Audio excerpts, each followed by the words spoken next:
Calculer l'énergie cinétique d'un solide en rotation autour d'un axe à la vitesse de 2400 tours par minute. Le moment d'inertie du solide vaut 5 kg mètre carré. Mesdames et messieurs, vous savez qu'il y a deux types d'énergie cinétique.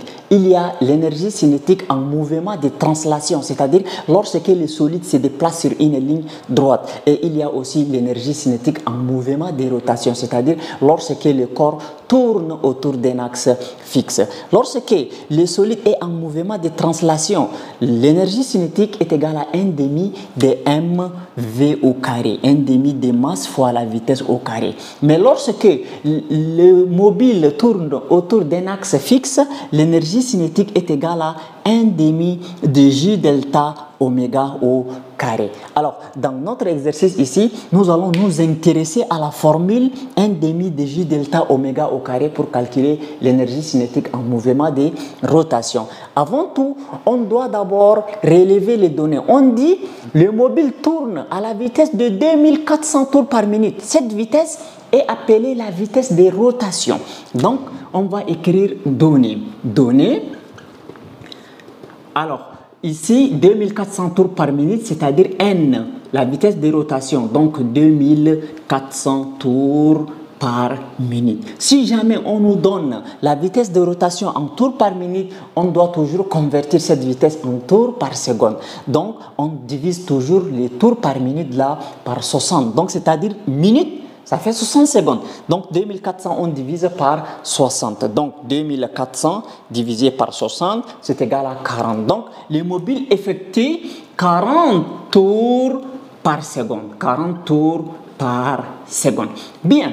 Maintenant, le moment d'inertie du solide vaut 5 kg mètre carré. C'est le J delta que vous voyez ici. C'est ça qu'on appelle moment d'inertie. Et ça s'exprime toujours en kg mètre carré.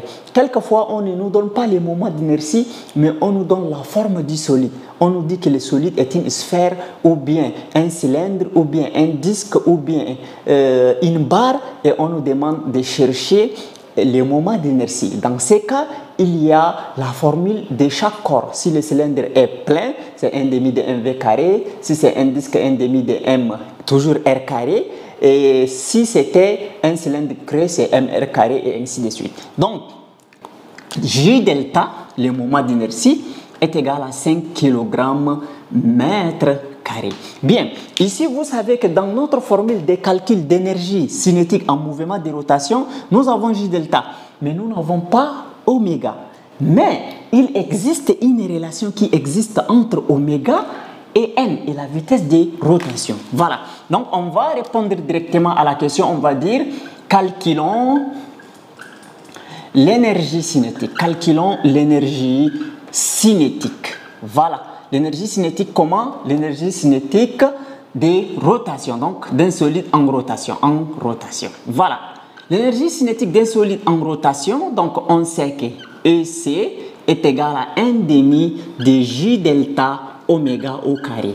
Ok, mais comme il y a une relation entre oméga et n, je sais très bien que oméga est égal à 2pi grand n. Oméga est égal à 2pi fois grand n. Donc là où il y a oméga, je remplace par 2pi grand n. Donc énergie cinétique est égale à 1 demi de J delta. Et là où il y a oméga, j'écris 2pi grand n. Voilà, et le tout élevé au carré.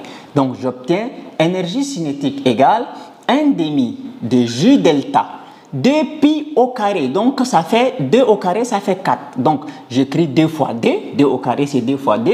Voilà. Pi au carré, donc j'écris ici pi au carré. Fois n au carré, j'écris n au carré. Pourquoi j'ai écrit 2 fois 2? Parce que je voudrais simplifier les 2 avec le 2 qui est ici. Et je me retrouve avec énergie cinétique égale J delta. Bon, il y a 2 ici. Donc 2 fois J delta. 2 fois J delta. Pi au carré, n au carré.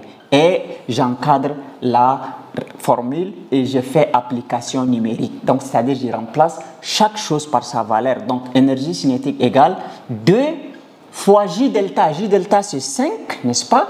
Donc, fois 5, bien, fois pi. Pi, c'est 3,14, donc 3,14 élevé au carré, fois n au carré. Donc, n, c'est 40, fois 40 élevé au carré. Donc, l'énergie cinétique égale j'utilise la calculatrice. Donc, j'aurai 2 fois 5 fois pi élevé au carré, d'accord, fois 40.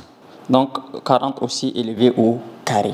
Donc, 2 fois 5 fois pi élevé au carré. Donc, l'énergie cinétique est égale à 157 913,67 joules. Si vous trouvez l'énergie comme ça, vous pouvez les transformer en kilojoules ou en mégajoules, mais dans le système international, l'énergie s'exprime en joules, donc je préfère laisser toujours en joules. Et voilà, si la vidéo vous a plu, n'oubliez pas de la partager, de la liker, de vous abonner à la chaîne afin de ne plus rater